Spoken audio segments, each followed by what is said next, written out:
눌러 앉아야 살아야 할 땅이라는 제목으로 우리가 말씀을 한번 생각해 보겠습니다. 성도님들은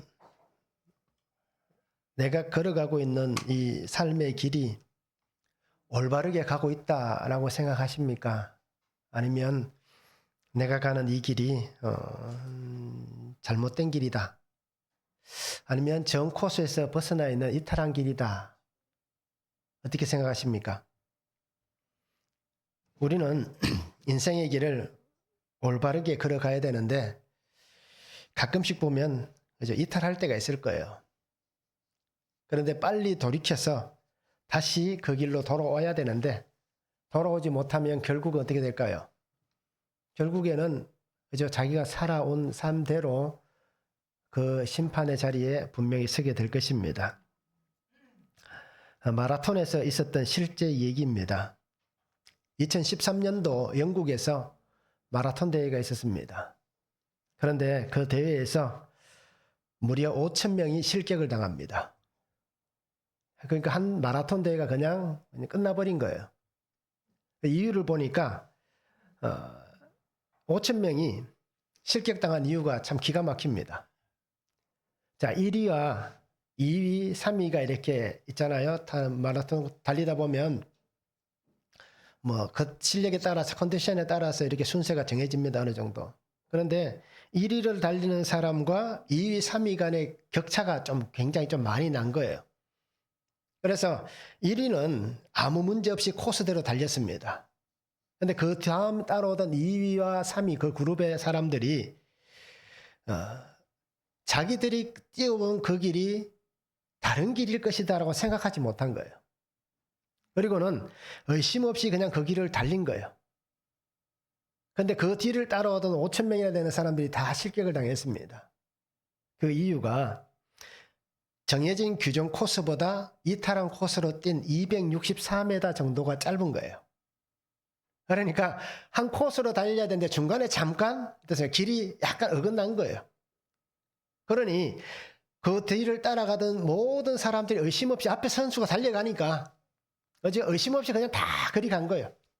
근데 보니까 경기가 끝나고 나서 보니까 5,000명이 되는 사람들이 다 실격을 합니다. 그래서 1위만 있는 거예요. 자, 이것을 누구 잘못이라고 얘기하겠습니까? 주최 측은 그렇게 인정을 합니다. 우리가 코스 안내를 표지를 하는 것이 조금 미흡했다 라고 인정을 했습니다. 그러나 결과는 어떻게 될까요? 스포츠 경기의 결과는 바뀌지 않습니다. 이미 결정난 결과는 바뀌지 않는 거예요. 그래서 축구도 그렇고 야구도 그렇고 배구도 농구도 다 그러잖아요. 이제 오심도 그게 그냥 스포츠라고 인정을 하는 거예요. 오심이 일어나도. 어떤 것을 제의는 할 수 있지만 억울하다라고 얘기는 할 수 있지만 그러나 그 결과를 뒤집을 수는 없는 겁니다. 이미 결정난 결과는. 자, 이렇듯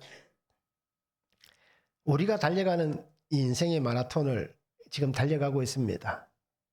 지금 아마 90년 넘게 달리신 분도 계시고 이제 달려가는 20대 이제 20년째 달려가고 있는 사람도 있고 60년, 70년, 50년 달려가고 있습니다.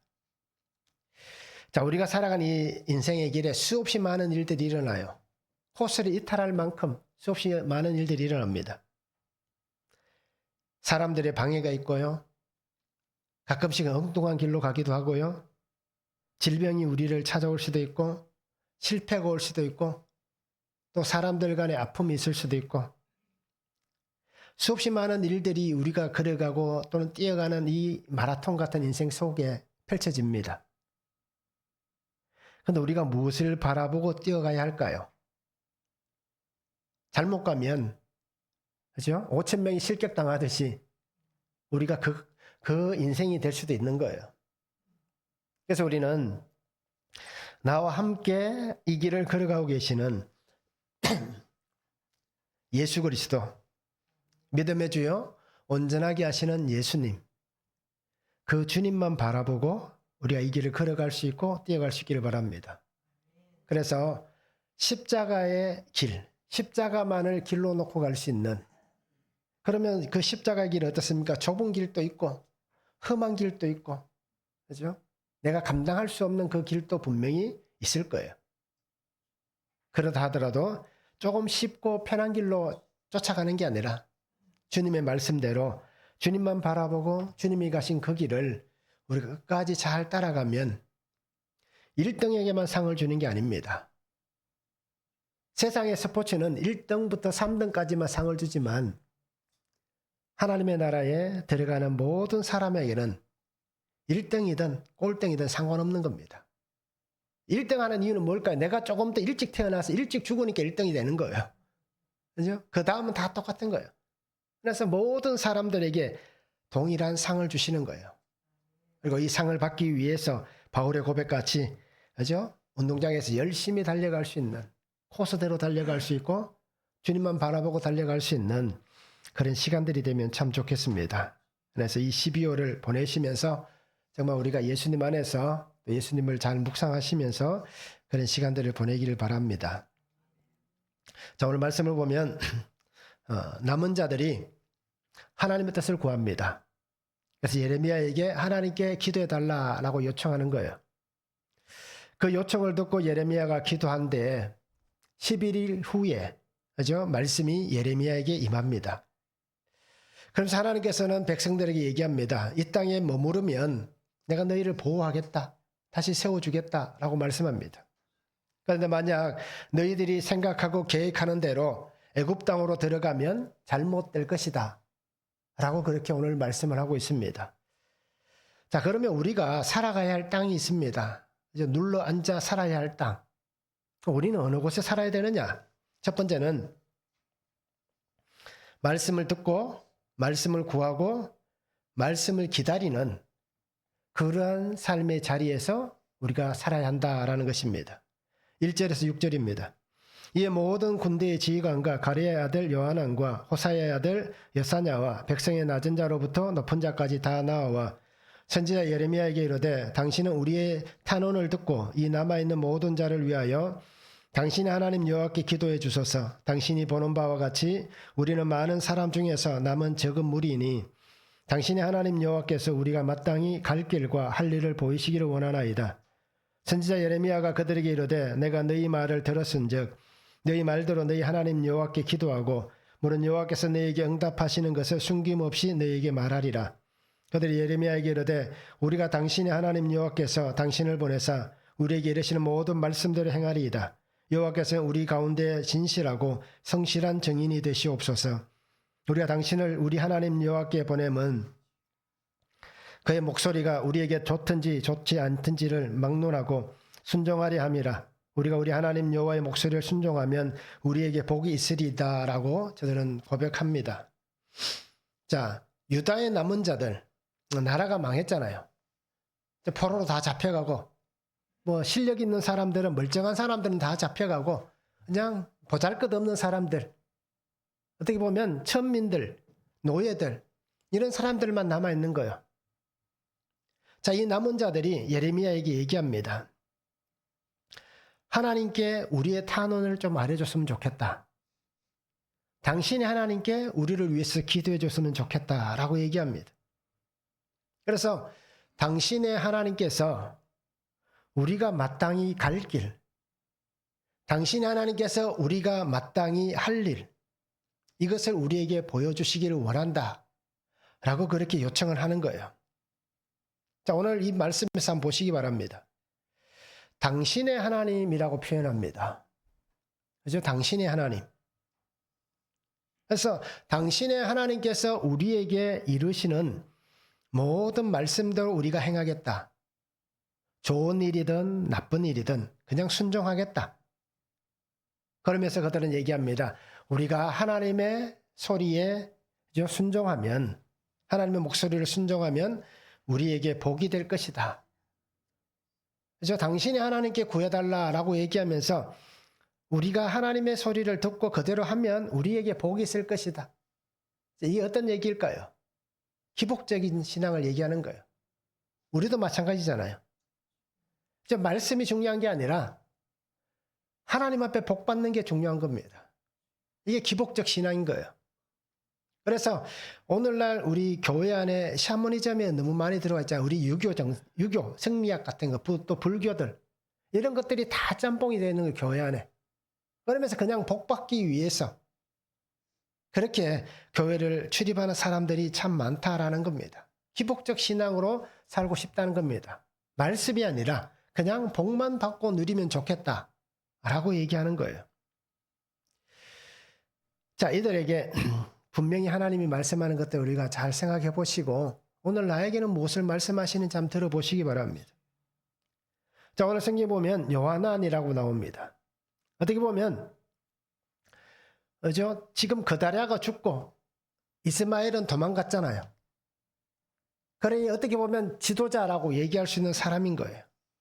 리더가 얘기하는 겁니다. 그런데 오늘 이 사람들의 마음에 품고 있는 생각은 뭐냐? 오늘 우리가 큐티한 말씀들 쭉 들여다보면 어떻습니까? 그냥 애굽으로 가는 거예요. 애굽 땅에 가서 우리가 편안하게 사는 것. 이미 마음을 굳힌 거예요. 저들은 자기들끼리 모여서 이미 다 얘기를 하고 마음을 굳히고 예레미야에게 찾아와서 그렇게 얘기하는 겁니다. 우리에게 하나님의 뜻을 들려주면 좋겠다. 그럼 우리가 하나님의 말씀대로 순종하겠다. 라고 하는 어떻게 보면 거짓의 그런 모습들을 드러내고 있다라는 것입니다.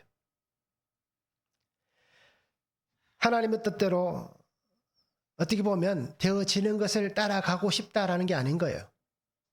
하나님의 말씀대로 순종하겠다라고 얘기하지만 하나님의 뜻대로 되는 것이 아니라 우리가 가지고 있는 생각대로 우리 공동체가 원하는 대로 내 마음이 하고 싶은 대로 일들이 순조롭게 진행되면 좋겠다. 그죠? 이미 우리가 이렇게 결정했으니 이렇게 진행되어져 갔으면 좋겠다. 라고 하는 그것을 지금 예레미야에게 구하는 거예요. 어떻게 보면 우리가 확정한 것에 대한 정당성을 부여하는 겁니다.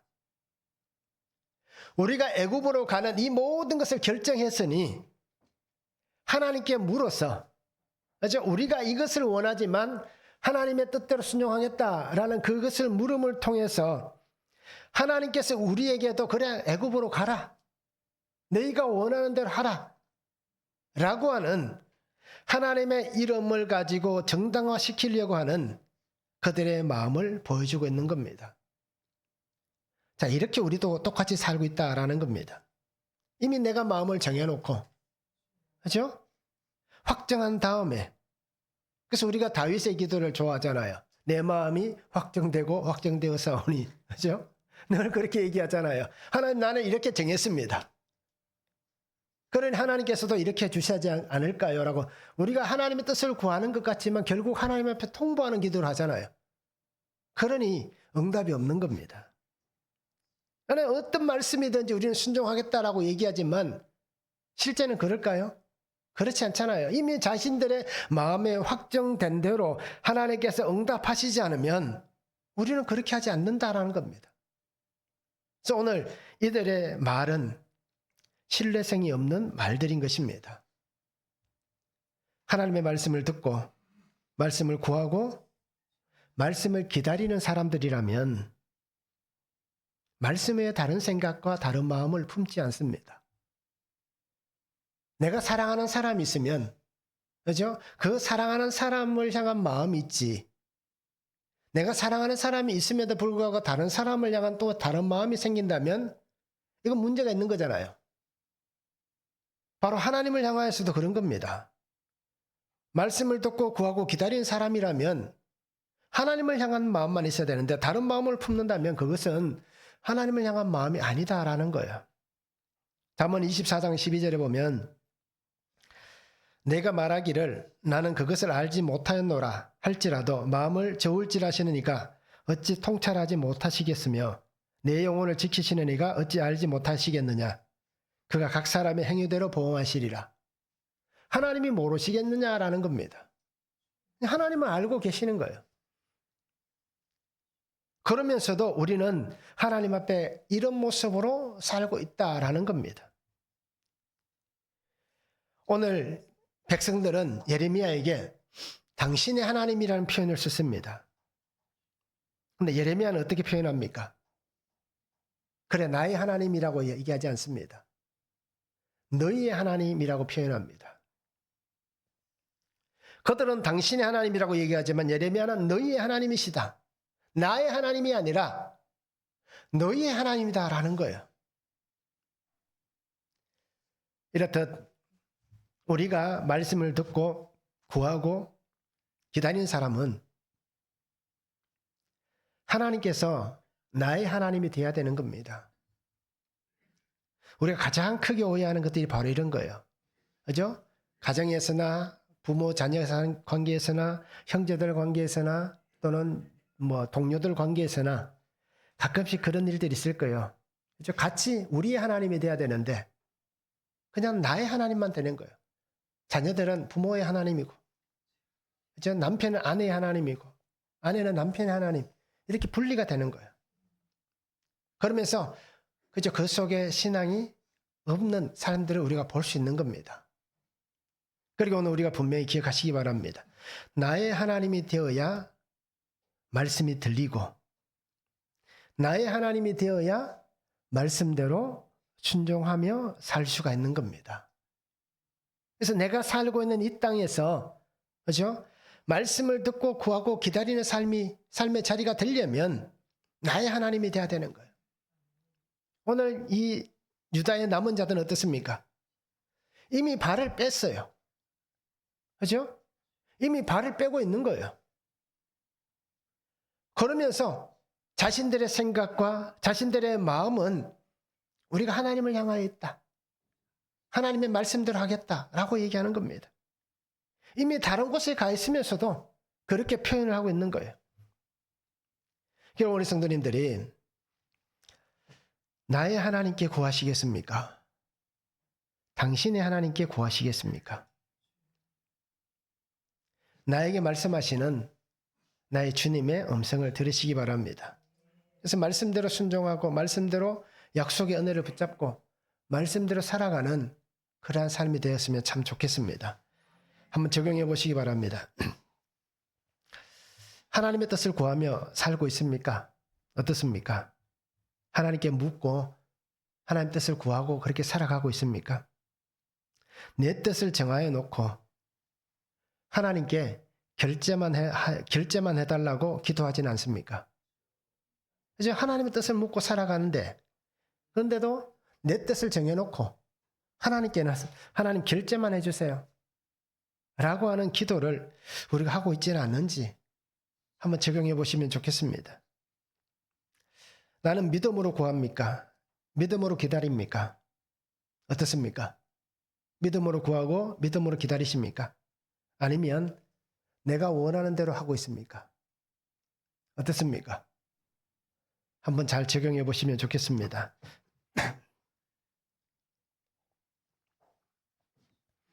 두 번째는 우리가 살아야 할 땅은 약속의 말씀이 이루어지는 자리여야 합니다. 7절에서 10절입니다. 10일 후에 여호와의 말씀이 예레미야에게 임하니 그가 가레의 아들 요하난과 그와 함께 있는 모든 군 지휘관과 백성의 낮은 자로부터 높은 자까지 다 부르고 그들에게 이르되 너희가 나를 보내어 너희의 간구를 이스라엘 하나님 여호와께 드리게 하지 아니하였느냐. 그가 이렇게 이르노니라. 너희가 이 땅에 눌러앉아 산다면 내가 너희를 세우고 헐지 아니하며 너희를 심고 뽑지 아니하리니 이는 내가 너희에게 내린 재난에 대하여 뜻을 돌이킴이라 라고 말씀합니다. 자, 이렇게 백성들이 찾아와서 예레미야에게 간청을 하고 예레미야는 그 뜻을 가지고 하나님 앞에 구합니다. 그리고는 하나님의 응답이 10일 후에 있었다라고 얘기합니다. 그렇죠? 이 10일이라는 기간을 우리가 생각해 보시기 바랍니다. 그들은 굉장히 급했을 거예요. 근데 하나님은 급할 게 없으시는 거예요. 하나님의 응답은 내가 원하는 시간에 주어지지 않는 거예요. 하나님의 시간에, 하나님의 때에 분명히 이루어지는 것을 우리가 잘 기억하시기 바랍니다. 그래서 예레미야가 하나님의 음성이 있는 그 이유 후에 백성을 다 불러 모읍니다. 그래서 하나님께서 말씀하신 것을 똑같이 전하는 거예요. 너희가 이 땅에 눌러 앉아 산다면 내가 너희를 세우고 헐지 아니하며 너희를 심고 뽑지 아니하리니 이는 내가 너희에게 내린 재난에 대하여 뜻을 돌이킴이라. 하나님은 분명한 말씀을 하셨습니다. 너희가 살아야 할 땅은 어디다? 이 유다 땅이라는 겁니다.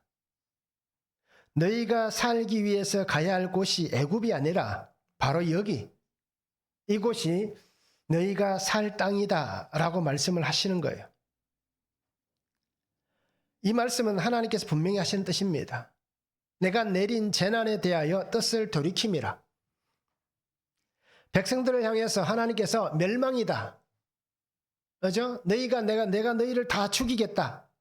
얘기하시는 게 아니라 너희가 살아야 할 땅은 이곳이고 이곳에서 너희가 살면 너희는 멸망이 아닌 회복이다. 말씀하시는 거예요. 뜻을 돌이켰다. 라고 분명히 말씀해 주시고 있는 겁니다.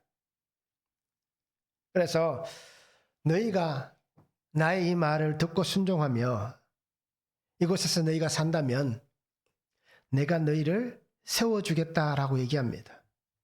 세워주겠다. 다 무너졌잖아요. 다 파괴됐습니다.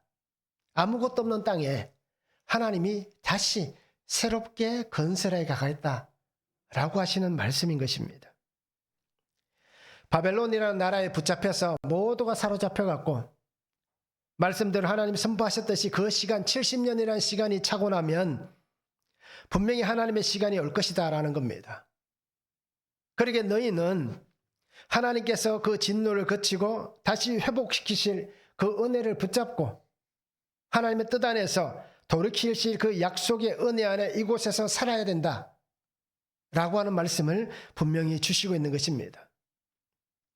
그리고 오늘 우리에게 하시는 이 말씀같이 인내하며 기다리는 삶이 돼야 되는 거예요.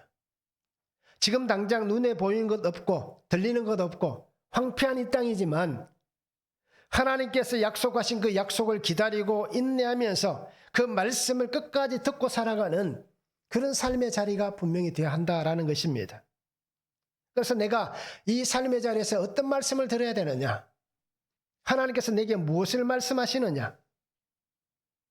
그래서 우리는 무엇을 말씀하시든지 그 말씀이 무엇이든지 간에 그 말씀대로 순종하기를 원하시는 하나님의 말씀만을 기대하고 기다리며 그 말씀에 온전히 거할 수 있는 그런 사람이 되어야 되는 겁니다.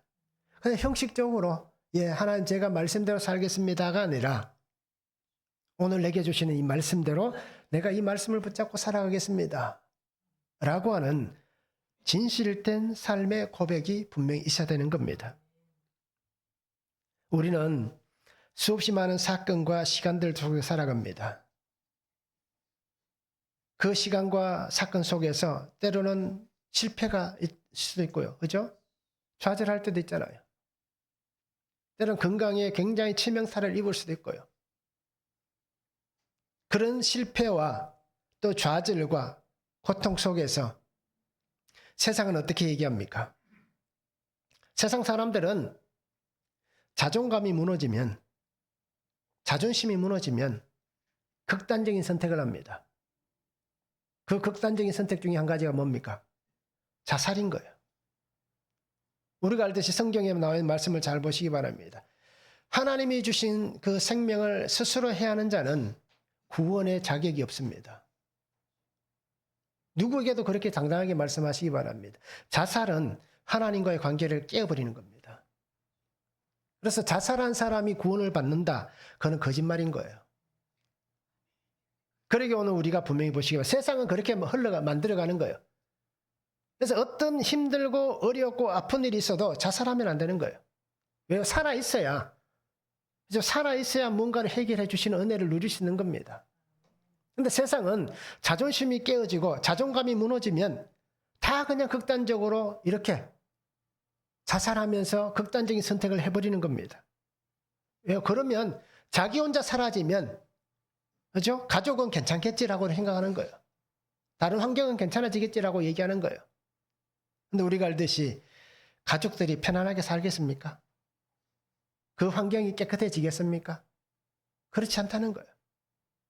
그러게 우리는 세상이 하는 소리를 듣고 따라가는 게 아니라 말씀이 무엇을 얘기하시는지를 잘 보시기 바랍니다. 우리가 잘 아는 말씀입니다.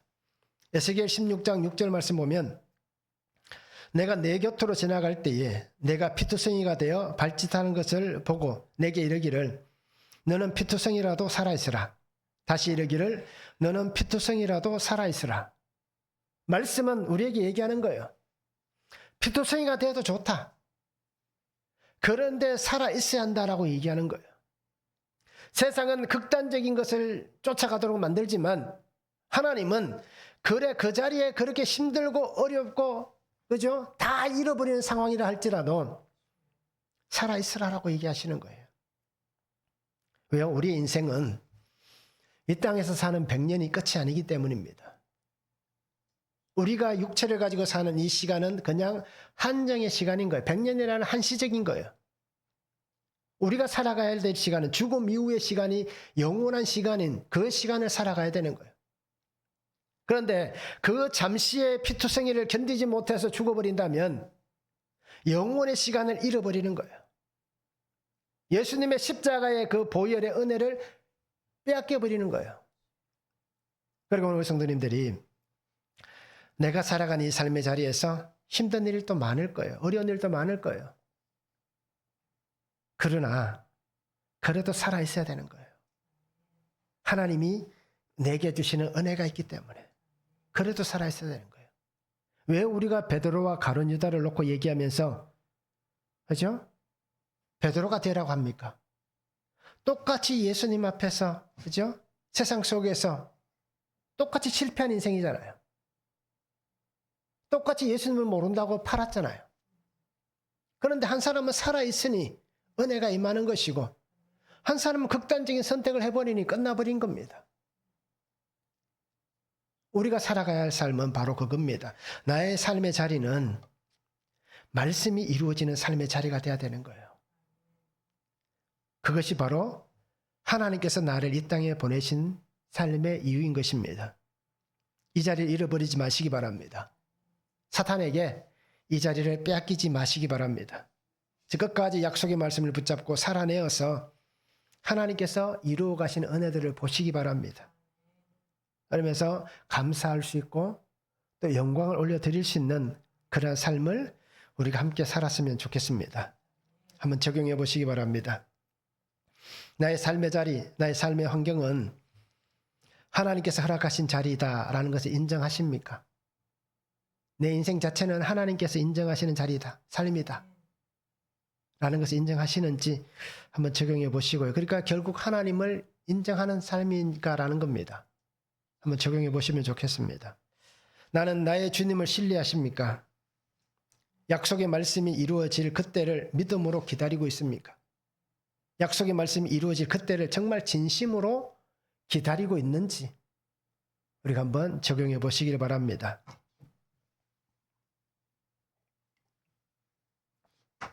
세 번째는 두려움이 아닌 말씀으로 선택하는 자리가 되어야 됩니다. 11절에서 14절입니다. 여호와의 말씀이니라 너희는 너희가 두려워하는 바벨론의 왕을 겁내지 말라. 내가 너희와 함께 있어 너희를 구원하며 그의 손에서 너희를 건지리니 두려워하지 말라. 내가 너희를 불쌍히 여기리니 그도 너희를 불쌍히 여겨 너희를 너희 본향으로 돌려보내리라. 그러나 만일 너희가 너희 하나님 여호와의 말씀을 복종하지 아니하고 말하기를 우리는 이 땅에 살지 아니하리라 하며 또 너희가 말하기를 아니라 우리는 전쟁도 보이지 아니하며 나팔 소리도 들리지 아니하며 양식의 궁핍도 당하지 아니하는 애굽 땅으로 들어가 살리라 하면 잘못되리라 라고 말씀합니다. 자, 유다 백성들에게 하나님은 분명하게 말씀합니다. 바벨론을 두려워하지 말아라.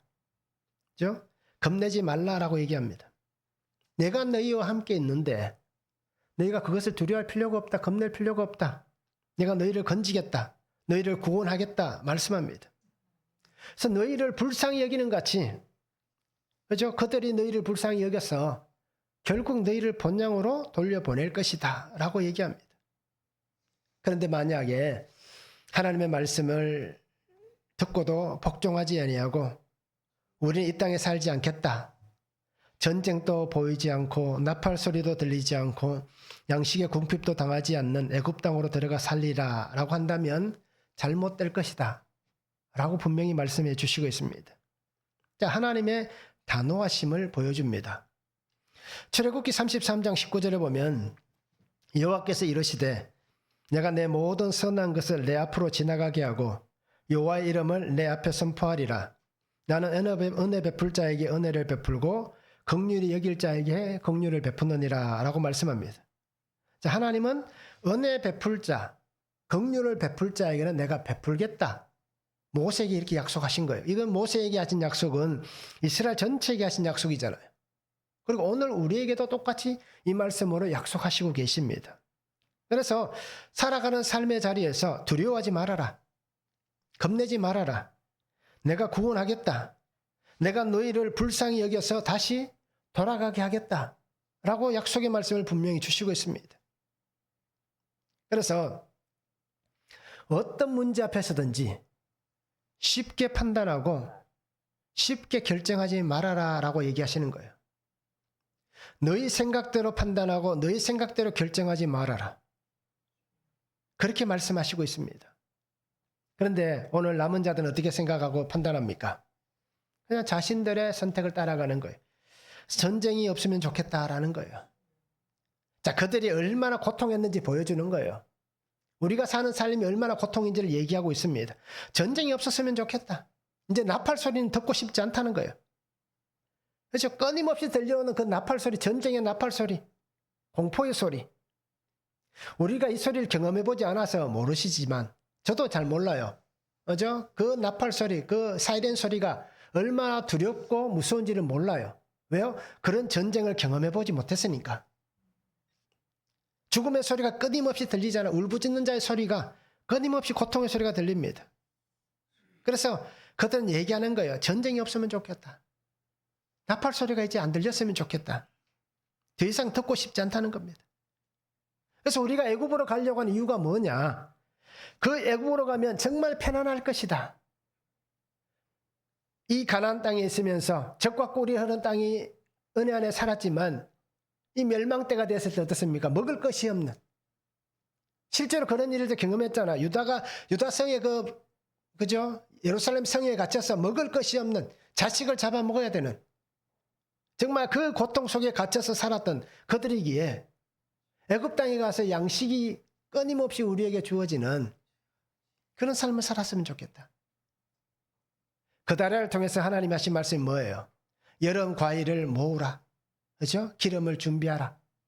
왜요? 그 갇혀서 굶주렸던 사람들에게 제일 좋은 게 뭡니까? 양식이잖아요. 그 양식을 하나님이 약속해 주셨잖아요. 이곳에서 살면서 여름 과일을 모으고 양식을 준비해서 살아도 된다라고 얘기하신 거예요. 근데 그걸 다 뿌리치고 가려고 하는 겁니다. 그래서 자신들 속에서 일어나고 있는 이 소리가 하나님의 말씀보다 더 크다라는 것입니다. 하나님의 백성이 살아야 될 자리는 하나님의 약속이 있는 곳, 하나님이 머무시라고 말씀하시는 곳이 되어야 됩니다. 그리고 우리가 잘 아는 시편 119편에 나온 말씀같이 주의 말씀 내 발에 등이고 빛이 되는 그런 삶을 살아야 되고, 또 하나님께서 출애굽기 13장의 말씀같이 우리가 걸어가는 길에 그죠? 낮에는 구름 기둥으로 밤에는 불 기둥으로 인도하시고 장막 칠 곳을 예비하시는 그 하나님의 약속이 있고 은혜가 머무는 곳, 그곳에 살아라 라고 얘기하고 있는 겁니다. 실제로 이스라엘 백성들이 그 광야를 보낼 때 하나님께서 구름과 불 기둥으로 그렇게 인도하셨잖아요. 광야에 40년 동안 먹을 것을 주셨고, 광야에 40년 동안 어떻습니까? 옷이 헤하지 않고 신발이 딸지 않는, 40년을 지내면서 옷과 신발이 헤하지 않는 그 은혜를 주셨고, 때마다 하나님이 양식을 주시는 그 놀라운 은혜를 경험했습니다. 그 말씀 안에서 그들이 거하기를 오늘 하나님은 원하시고 있는 거예요. 그때의 하나님과 몇백 년이 지난 지금의 하나님이 다르신 분입니까? 아니잖아요. 2000년 전에 이 하나님과 오늘 우리 하나님이 다를까요? 아니, 다르지 않는 분이시잖아요. 그러기에 날마다 나에게 주시는 이 말씀을 붙잡고 살아가야 될 삶의 자리가 오늘 우리에게는 분명히 있다라는 것입니다. 삶이 싫다고, 이 환경이 싫다고, 정말 이제는 지긋지긋하다고, 그죠? 도망갈 수는 없잖아요. 어디 도망가시겠습니까? 가실 때는 있나요? 내가 겪고 있는, 내가 살고 있는 이 삶이 지긋지긋하다고, 그죠? 이 환경이 이제는 그만 끝났으면 좋겠다고. 하나님 언제까지 내가 이렇게 수고해야 되고 아파야 됩니까? 지긋지긋하다고. 근데 도망갈 수도 없잖아요. 갈 곳도 없고. 가끔씩 어떻습니까? 저도 이렇게 가끔씩 어디 바람 쐬러 가볼까라고 생각하면서 운전해서 한 번씩 이래 나갈 때가 있어요. 그럼 갈 데가 없어요. 막상 차를 타고 운전해서 출발을 했는데 갈 데가 없는 거예요. 특히 우리 사모님이 같이 계시면 뭐 커피숍이라 가서 커피라도 한잔하고 오면 되는데 혼자 가려면 갈 데가 없는 거예요. 그래서 그냥 차 타고 그냥 한 바퀴씩 돌다 그냥씩 오는 거예요. 갈 데가 없으니까. 자, 이렇듯 우리가 사는 삶은 어떻게 보면 참 단조롭습니다. 지금은 힘들고 어렵지만, 그러나 벗어날 수 없고 도망갈 수 없지만, 그러나 그 삶의 자리에 누가 계시나요? 하나님이 계신 거예요. 하나님이 계심을 인정한다면 우리는, 그죠? 다른 곳에 가지 않는 거예요. 또 두려움을 갖지 않는다라는 것입니다. 그리고 오늘 하나님이 내게 주신 이 삶의 길, 이 자리, 내가 살고 있는 이곳, 내가 눌러 앉아 살고 있는 이 땅, 이제 이곳에서 하나님 뜻을 구하며 살아가는 삶이 되시기 바랍니다. 하나님께서 이 고달픈 인생길을 걸어가는 내게, 이 삶의 길을 걸어가고 있는 나에게 하나님이 원하시는 것이 분명히 있습니다. 그래서 우리는 아버지의 뜻을 물어야 되는 거고, 또 그것을 묻고 들어야 되고, 또 들은 말씀대로 순종하며 살아가야 되는 것입니다. 오늘 우리가 잘 생각하시기 바랍니다. 눈에 보이는 것이, 또 귀에 들리는 것이 전부가 아닙니다. 그죠? 다르게 얘기하면 내가 살고 있는 이 시간이 전부가 아닌 겁니다. 그리고 우리가 항상 내가 볼 수 있는 것과 내가 들을 수 있는 소리는 한정적이다라는 것을 기억하시기 바랍니다. 이것은 다 한계가 있다. 이것은 그냥 작은 일부분일 뿐이다. 세상에 돌아가는 소리를 우리는 못 느끼잖아요. 그런데 우리가 이명들을 한 번씩 경험할 거예요. 귀에서 갑자기 삐 소리가 나면 얼마나 힘듭니까? 괴롭잖아요. 그죠? 세상에 그 돌아가는 소리 하나도 안 들리다가 그냥 작은 소리 삐 소리만 나도 사는 게 힘든데, 만약 이 세상의 전체 소리가 다 들린다면 얼마나 힘들까요? 그나마 하나님께서 이렇게 한정적으로 우리에게 은혜를 주시니까 감사한 것이고, 눈에 보이는 것, 진짜 눈에 보이는 것만 보이니까 얼마나 감사합니까? 영적인 세계가 우리 눈에 보이고 보이지 않는 것이 보인다면, 오만 것들이 다 돌아다니는 게 우리 눈에 지금 보인다면 어떻게 사시겠습니까? 그죠? 그러니 날마다 우리가 오롯이 하나님의 뜻을 묻고 나에게 말씀하시는 소리만 듣고 또 말씀만 바라보고 이 나의 길을, 나의 사명의 길을, 또 이 십자가의 길을 잘 걸어갈 수 있기를 원합니다. 그래서 우리가 평안할 수 있고 위로를 받고 기쁨을 누릴 수 있는 곳은 주님밖에 없습니다. 주님 외에 다른 것은 없습니다. 그러니 주님 안에서 우리가 감사함으로 살아내시기 바랍니다. 한번 적용해 보시기 바랍니다. 내가 두려워하는 두려움. 나는 무엇을 두려워합니까? 그게 뭐가 있습니까? 한번 적용해 보시기 바랍니다. 내가 제일 두려워하는 것 뭘까요? 그죠? 한번 적용해 보시면 좋겠습니다. 내가 머무르고 있는 이 자리는 하나님께서 약속하신 땅입니까? 아니면 내가 정한 애굽 땅입니까? 어떻습니까? 내가 하고 있는 일들도 그렇고요. 내가 머무르고 있는 곳도 그렇고요. 내 삶의 모든 신앙도 그렇고 다 모든 것들이 정말 하나님께서 말씀하시는 약속의 땅에 있는지, 아니면 오늘 이스라엘 백성들 같이 내가 가고 싶은 그 애굽 땅인지 한번 적용해 보시면 좋겠습니다. 오늘 말씀을 통해서 우리가 기억하고 또 고백하며 살아가기 원하는 것은 하나님의 말씀을 듣고, 그죠? 그 말씀대로 순종하며 그렇게 살아가는 삶이 되면 좋겠습니다. 이유가 있어도, 핑계가 있어도, 이유가 아닌 핑계가 아닌 말씀대로 우리가 살아낼 수 있는 삶이 되면 좋겠습니다. 그래서 말씀에 순종하여서 오늘 우리 안에 이루시는 구원의 은혜, 이 은혜의 삶을 우리가 함께 살아갈 수 있기를 주님의 이름으로 축복합니다. 사랑의 아버지 하나님, 오늘도 우리에게 주신 말씀을 바라보고 의지하며 믿음으로 살아가기를 소망합니다. 주님께서 우리에게 말씀하시는 이 말씀을 붙잡고 믿음으로 살아내게 하시고 언제나 어디서나 항상 주의 뜻이 이루어지는 그 은혜와 능력의 삶이 되게 하여 주시옵소서. 우리가 눌러앉아 살아야 할 땅은 내가 가고 싶은 땅이 아니라 하나님께서 말씀하시는 곳입니다. 내가 머무르며 거처하며 이곳에서 하나님께서 해야 할 일들, 또 하나님께서 명령하신 일들, 하나님께서 보이신 사명이 있기 때문에 이곳에서 십자가의 길을 걸어가기를 원하십니다. 그러게 아버지 하나님, 나의 삶의 자리를 잘 지켜내게 하시고 나의 삶의 환경에서 오직 하나님만 바라보고 주님만 의지하고 주님밖에 없음을 고백하며 믿음 안에 살아낼 수 있는, 그래서 힘들고 어렵고 지긋지긋한 이 삶의 자리이지만 하나님께서 나를 통하여서 역사하시는 은혜와 말씀이 있는 생명의 자리임을 잊지 않고 살아가도록 아버지 하나님 날마다 도우시고 역사하시고 함께하여 주시옵소서. 감사를 드리며 예수 그리스도 이름으로 기도하옵나이다. 아멘.